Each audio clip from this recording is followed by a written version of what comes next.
Hi, I'm JB Howard with Merit Advisors, LLC. In this video, we're going to be highlighting tax loss harvesting, a way to potentially help turn temporary investment losses into positive tax advantages. This video is going to get into somewhat technical stuff, but I'm here to help. That's what this is all about. Merit Advisors, helping improve lives by making ideal choices. Now, selling an investment for a gain is great. That is until tax time, and our Treasury Department wants their share of that gain.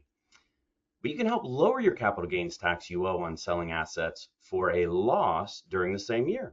This is the case, provided it makes sense for your overall financial strategy. This is known as tax loss harvesting, and it's a strategy that savvy investors employ to help lower their tax bill. At times it can be complicated, certainly. The goal is to sell an underperforming asset that is at a loss and an asset with it that has an embedded gain during that same tax year. For example, the sale of an Amazon stock with a loss of $10,000 can offset a gain in Exxon, for instance, of $10,000 in the same tax year. In short, the gain on Exxon was recognized, in this case without any taxation, due to the loss recognized with the Amazon stock. Two opposites, gain versus loss, offset each other. This is a strategy that should be reviewed and managed throughout each year for opportunities, much like that one. We got to keep four things in mind at the very least. First, you want to classify the assets you sold into two buckets: held for more than 1 year, held for less than 1 year. This is important, as I'm going to explain next. If you sold an asset that you held for less than a year, you generate a short-term capital gain. These gains are taxed at higher rates than long-term capital gains. This gain is actually taxed at our marginal income tax rate, just like our earned incomes. For long-term gains, they're taxed at a separate capital gains rate, which can be anywhere from 0 in some cases to 20%. Again, based on your overall income calculation for the year.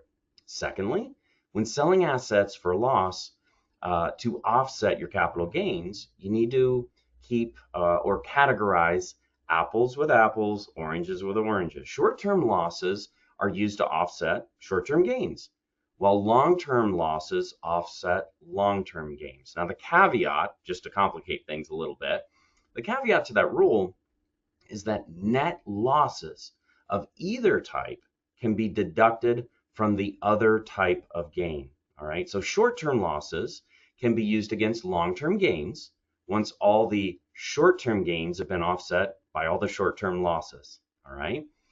Thirdly, if we sell assets or a pair of assets for tax harvesting purposes, we can't buy them both back the next day or the same day. We need to avoid the wash sale rule.